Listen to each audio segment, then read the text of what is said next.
Chapter 24. I'd trade it all for one more minute. On April 9th, 2006, Paulie and Dave played a random kid's birthday party as the Z Brothers, much like they did almost every other weekend. We would sometimes do parties all together, but on this particular weekend, I had another party already booked with my partner Steve. Paulie and Dave were approached after the party by one of the kids' fathers about their rock and roll look and sound. The father asked, "Hey, you guys don't look like kids entertainers. What's your deal?" Paulie responded, "We're actually a rock band. We just do this on the side to pay the bills. We're playing B.B. King's in Times Square tonight. You should come." The father handed him his card and said, "Maybe I will." Nobody gave much thought to this encounter at the time, but we would tell that exact story hundreds of times in interviews over the next few years. The father's name was Brian Stern, an agent at the biggest talent agency in the world, William Morris. Mr. Stern did in fact attend the ZO2 show at B.B. King's, and afterwards he came over to tell us how great he thought we were. I was still in a fog because of everything that was going on with my mom, and Paulie and Dave brushed it off as just another fan. We introduced Brian to our manager Bob and left them to talk. Bob began to pitch the band to Brian in hopes of Brian being able to get us into the William Morris concert division. Brian cut Bob off at the pass and told him that he didn't work in live booking. He worked in the TV department. He told Bob that's why he was there that night. He loved the ZO2 Z Brother dynamic. He referred to it as a Superman Clark Kent type thing. Bob immediately shifted course and said, "Okay, let's do a TV show." Brian told Bob to write up a small treatment and that he would take a look. Bob told us about the encounter during our car ride home, and we all laughed it off and said, "Yeah, right, we'll do a TV show." It was completely out of our minds 2 seconds later. It was totally inconceivable to us that we could have our own TV show. Who the hell would give three knuckleheads from Brooklyn their own TV show? In November of 2006, my father passed away. He had been diagnosed with severe cancer a few months prior. I got a call from my brother one morning that he had passed. My first thought was how strange it would be that he wasn't around anymore, even though I'd only seen him twice over the previous year. Once at my engagement party, and once I visited him in the hospital a few days prior to his passing.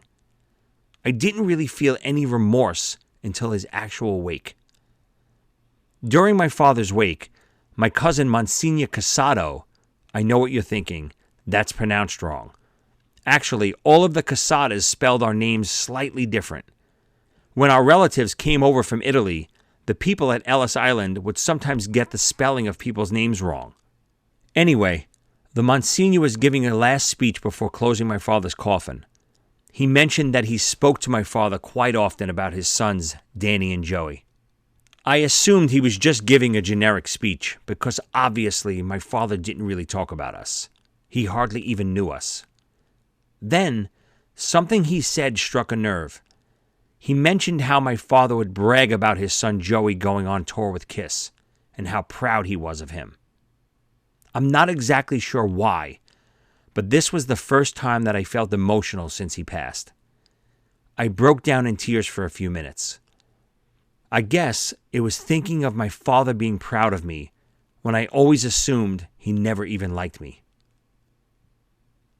Shortly after my father died, I got a nice and much needed break from ZO2 because Dave left to go on tour with TSO again.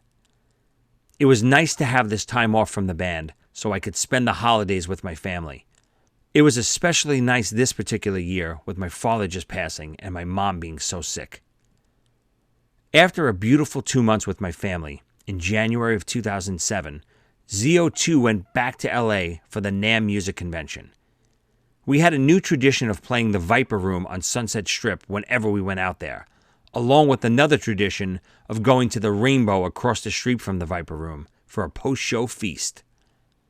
On this particular night, while we were feasting on the greatest mozzarella sticks, squares really, in the world, we found out that Prince did a private show at the Viper Room minutes after we left the stage. So, in a weird way, ZO2 opened for Prince that night. Kind of.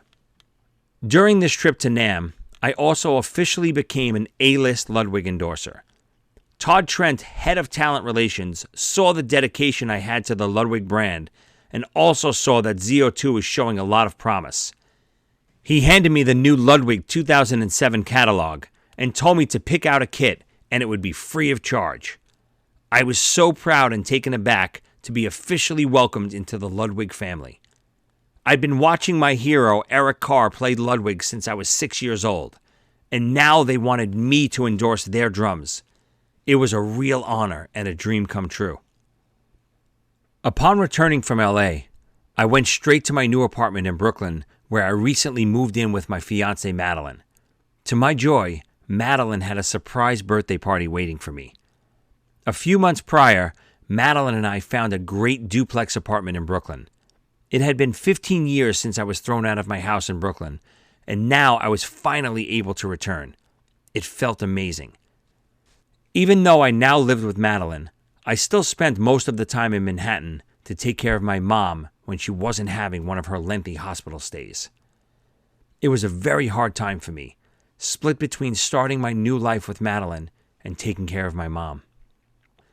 The biggest and best surprise she could ever give me was that my mom was there for my surprise party.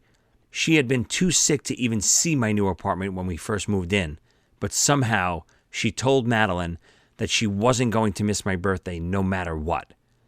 It was almost as if she knew something that the rest of us didn't. I was happier than I'd ever been that night when I came home to find my surprise party with my mom. My brother had also just had his third daughter, Michelle, and this would be the first time my mom was able to see her and hold her. I cherished that night almost more than any other. It was the last time my mom would be semi-healthy and with her whole family. Shortly after, my mom was rushed to the hospital and never came home again. A few days after my birthday, my mom called and sounded completely out of it. This was fairly common at this point because she would sometimes take too much of her medication. My brother and I always got upset and told her she had to be more careful. I was heading into the city to do a few things and was planning on staying with her most of the day anyway, so I took a shower, ate breakfast, and headed in. When I arrived, I found my mom in pretty bad shape. I still assumed that she had just taken too much of her medication. I called my brother, who was at work a few blocks away, to come over. My mom was getting very dependent on the hospital during this time period. I think she felt safe there. Now she was insisting that we call an ambulance, so we did, which was happening a few times a month now. The hospital would admit her for a few days and then discharge her. This time turned out to be very different. The ambulance arrived, and the first thing they always checked was her blood oxygen level. Her level was always a little low, but this time it was extremely low, and the EMT seemed very concerned. Usually they took their time with my mom, but on this day they treated it much more like an emergency and rushed her straight to the ER. I went in the ambulance with her, and upon arriving at the ER, they told my brother and I that they had to ventilate her. I didn't understand what was happening. I knew what ventilate meant, but I didn't understand why they had to do it. I thought my mom had just taken too much of her medicine. I began to panic. The doctor explained that my mother's disorientation wasn't caused by too much medication. It was because her mind wasn't getting enough oxygen. They had to ventilate her immediately. I couldn't believe what was happening. I knew my mom was very sick, but never even thought of something this bad happening. My world was tossed into turmoil. My mom stayed on a ventilator for the next few weeks, completely unconscious. To make matters even worse, she was in the exact same ICU room in which my grandfather had passed away years earlier. I stayed with her every day, holding her hand and talking to her. I knew she was scared, and I tried everything to comfort her and tell her I was there with her. Even after a few weeks, I still never contemplated her dying. I thought this was just a bad attack, and the ventilator was going to help her lungs rest and heal. The doctors told us that they felt we should try to take her off the ventilator. They explained that it wasn't helping her condition by keeping her on it. In fact, it was only deteriorating her body faster. They told us to prepare for the worst, and that it was very unlikely that she would be able to breathe on her own. As I stood at the window just outside the room, the doctors began to remove the ventilator. I remember banging on a cabinet and yelling to myself, "Come on, Mommy, breathe. Please come back to me." The sound of the tube being removed was one of the worst sounds I'd ever heard and still haunts me to this day. The doctor called us in and informed us that she did in fact start breathing on her own, but not to get our hopes up. Her heart rate was still extremely low and looked to be dropping. Madeline and I stayed by her side for the next several hours, as each hour showed her heart rate just getting a little stronger. At around midnight, the nurse told me to go home and that she seemed pretty stable for now. It was a few days, but my mom finally regained consciousness. She still couldn't move her lower body at all, though. Even though she looked to be getting better, the social aid people wanted to discuss hospice with us. I knew that hospice is the place you go when there was basically no hope of recovery. I said, "No way. You don't know my mom. She will fight, and we will do everything we can to get her better." The next couple of months were some of the worst of my life. My mom would take one step towards getting better, and then take 5 steps backwards. I spent every waking hour by her side. During all of this, ZO2 was still keeping busy. I thought about stopping altogether, but I knew my mom wouldn't have wanted that. She would have actually been mad if I did that. ZO2 was in a little bit of a rut at this point. We were far enough removed from the KISS tour not to be able to use that as street cred anymore. Beyond that, our second album was now almost a year old, and we were still playing the same old clubs with no real headway. Our managers, Bob and Lynn, had been trying to get some kind of financial backing, but weren't able to put the right deal together. They had a promising meeting set up with Dave's girlfriend Terry's father. Terry and her family were very wealthy, and her father had owned his own radio station and was some sort of an entrepreneur. The idea was to pitch him to invest in the band. I wasn't at the meeting, but from the report we got back from Terry, her father thought it was laughable. So much so that he suggested we immediately fire our managers because they were so incompetent. Wow.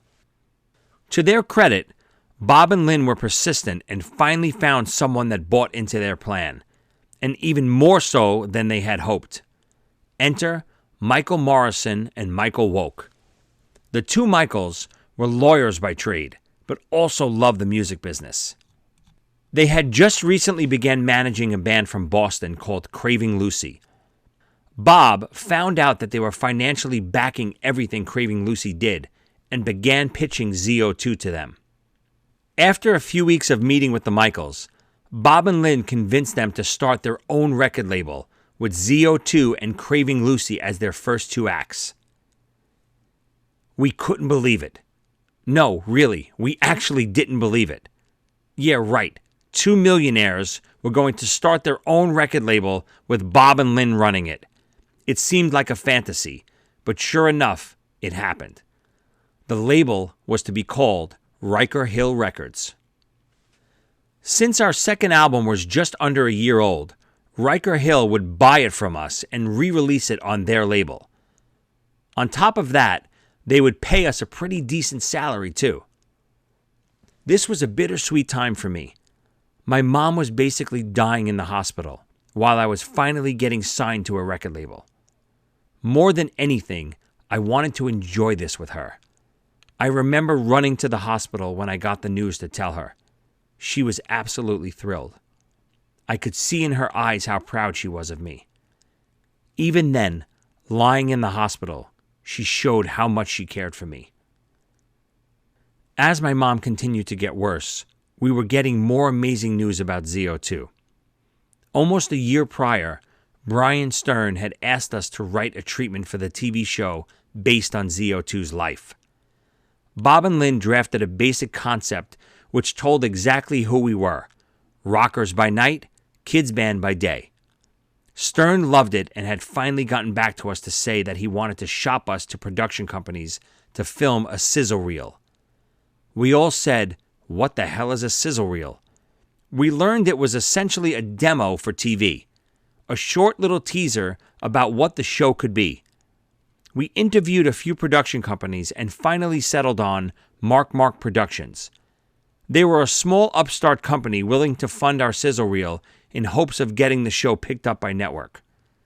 We still didn't think there was any possibility of getting our own TV show, but if they wanted to film us, we thought, sure, why not? The idea was to film us talking about our rocker lifestyles and our kids' entertainment. We would tell a story about a time when both worlds crossed paths. The story would be intercut with flashbacks of the story.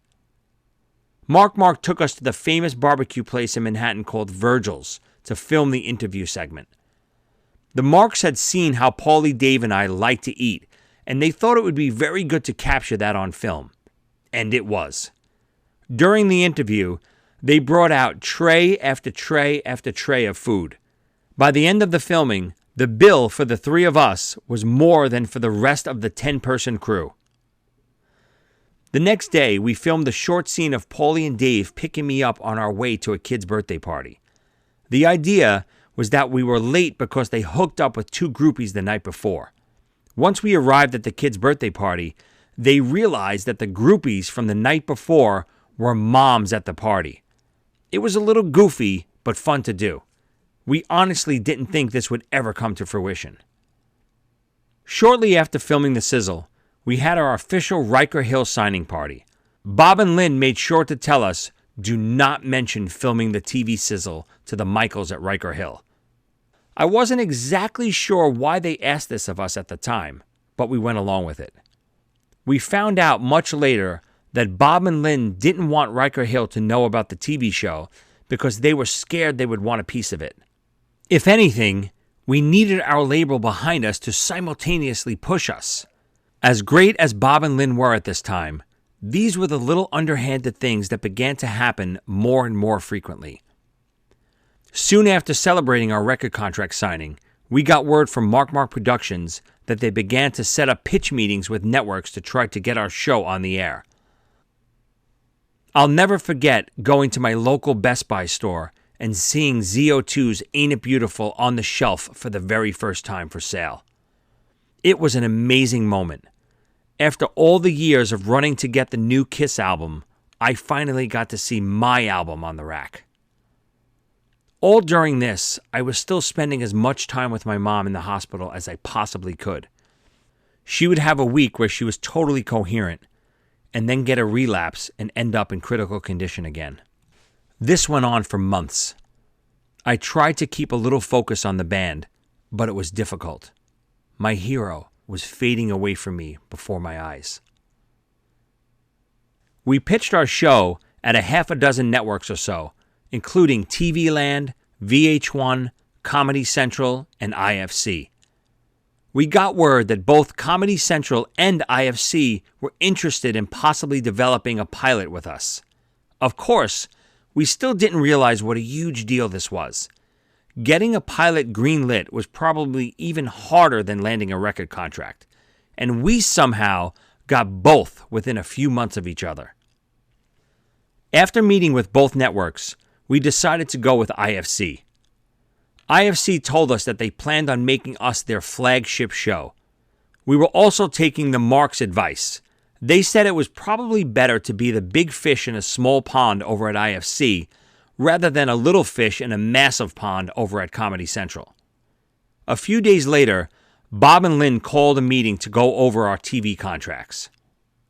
Lynn explained to us, we will all be splitting a pie of allotted money 5 ways, and this included Paulie, Dave, Bob, Lynn, and I.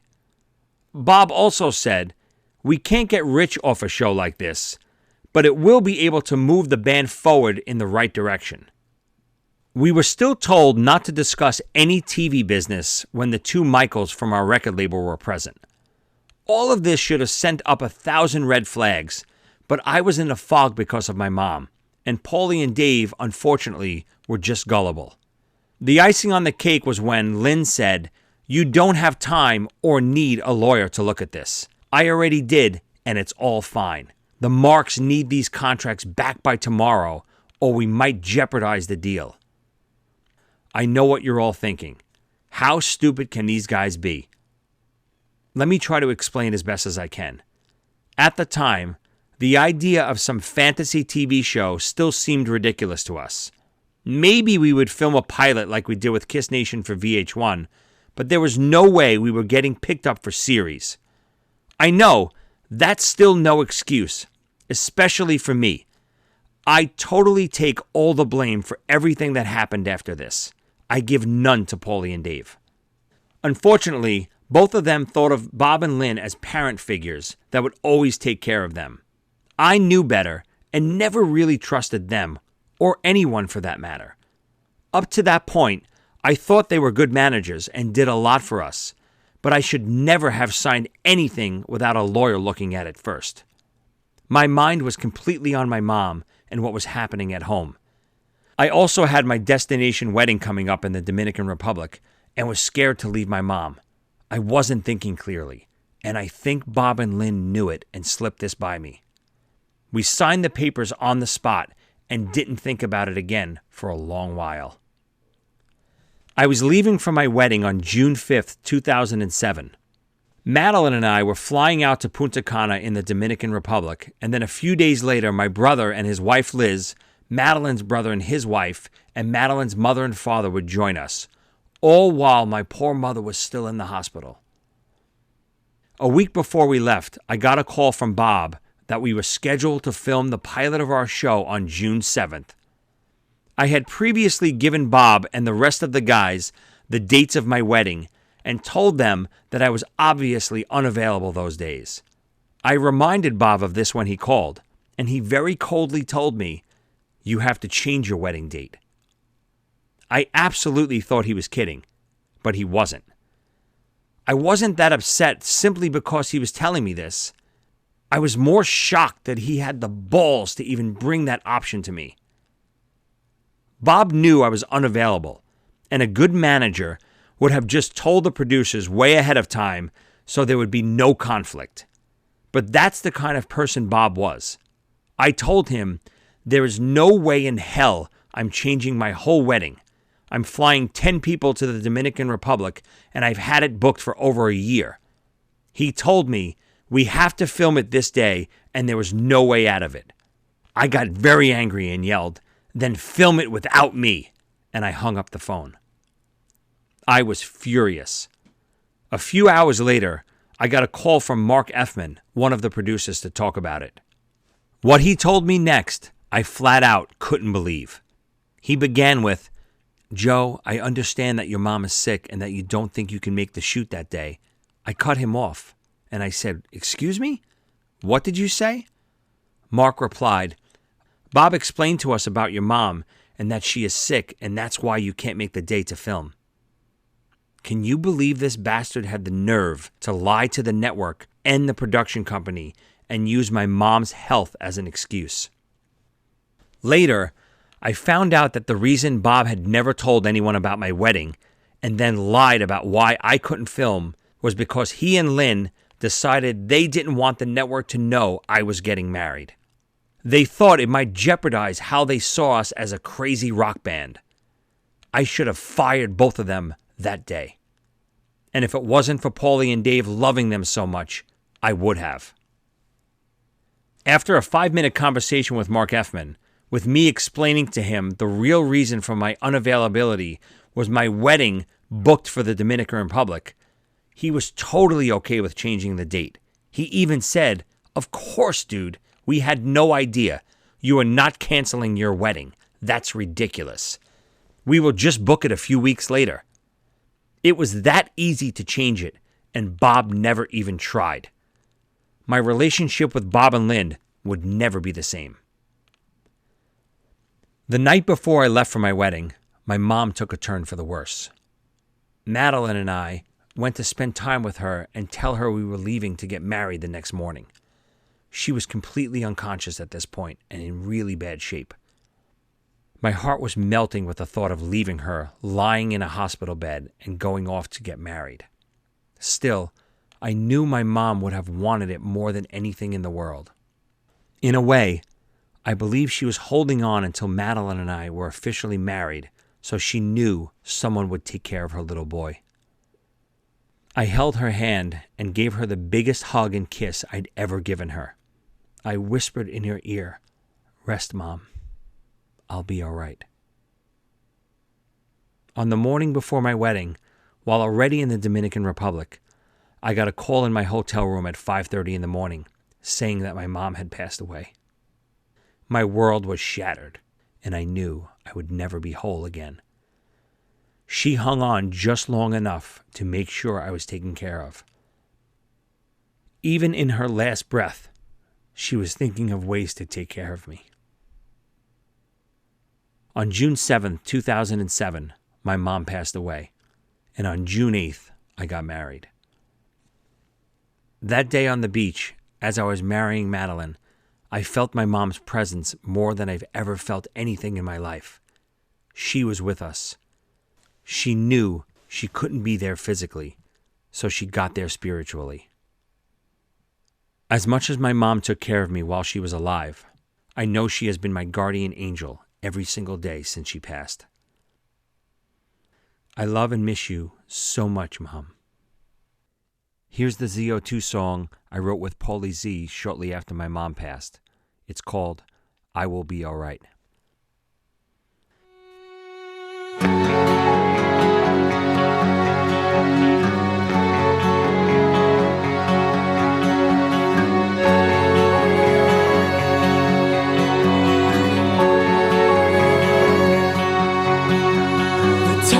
Upon us, the moment is near. So scared and helpless, just fighting the fear. I understand now why you have to go, but before you leave me, I want you to know that you were the one that held me at night. The world to your son, a beacon of light.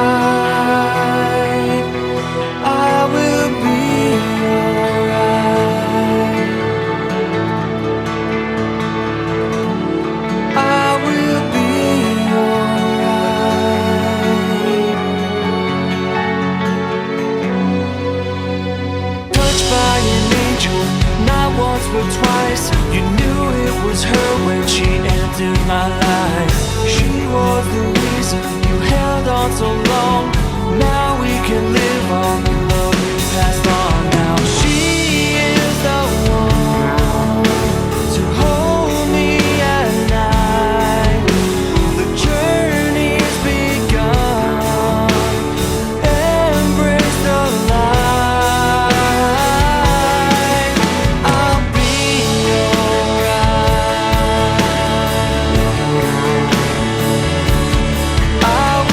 Be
A few weeks after returning from my wedding in Dominican Republic, I had a wedding party in Brooklyn with all of my friends and family.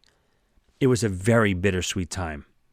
I enjoyed myself that night and looked forward to beginning my life with Madeline, but I couldn't stop thinking about my mom. I was scheduled to film the pilot of our still untitled TV show at 6:30 a.m. the next morning. Paulie and I were both pretty wasted at the wedding party, and we arrived on set feeling a little out of it. Once on set, the producers briefly went over the script outline with each of us for each scene. Even though I filmed the Kiss Nation pilot for VH1, this would be my first real try at acting. Our show was set up to be what was considered semi-scripted, which meant that we would have a skeletal outline of the plot, but 90% of the dialogue would be improv. Acting came pretty natural to us right away. Paulie, Dave, and I already had huge personalities, so it wasn't difficult for the producers to get us to open up and be ridiculous on camera. We basically played off of one another, which is something we did all day long in our everyday lives anyway. It felt more like reacting than acting. The only thing that took a little getting used to was positioning ourselves in front of the camera exactly where they wanted us to be, without ever blocking another actor or lighting. We filmed the original pilot over the course of about 7 days. It was extremely fun, and we really enjoyed doing it. We still never imagined it would get greenlit for a full season or actually even air on TV. The finished product was pretty good, and it had some really funny moments, especially any scene with our co-star, Big Jay Oakerson. Jay is one of the funniest human beings I've ever been around. It's crazy because he wasn't our first pick to play the gay club owner, Neil. In the months leading up to filming the pilot, the producers would send us tapes and casting auditions from dozens and dozens of actors trying out for different roles in our show. The 3 main roles, besides ourselves, were for our manager, Dina, a gay club owner named Neil, and my girlfriend, Becky. We watched tape after tape while traveling to our shows to try to pick out our favorites. It was so wild watching all of these comedians and actors audition to be on our show. It's so tricky to pick someone based on these stupid audition tapes, where actors sit in front of a camera and are asked to read lines. It's ridiculous and impossible to show your real personality this way. Any actors listening to this, don't get discouraged when you don't get a part after filming one of these stupid audition tapes. They show the producers nothing. Paulie, Dave, and I actually picked all different people to play the co-starring roles in our show than who ended up getting the parts. For instance, Jay Oakerson's video was terrible and extremely unfunny, but the producers must have seen something in him while talking to him, and they gave him a shot. He wound up being perfect for the role and stole the show in every one of our original pilot scenes. Once our TV pilot was done filming, it was back to business as usual for ZO2. We played as much as possible and traveled quite a bit. We even got to open for Brian Johnson and Cliff Williams from AC/DC and then jam with them during the encore, Highway to Hell. All of these gigs were still so surreal to me. I was on stage playing with the rock legends that I grew up listening to. All of my dreams were coming true. I had toured with all of my favorite bands. I had just gotten a record deal, and ZO2 had just finished filming a pilot for their own TV series for IFC. But I would have traded it all for just one more minute with my mom.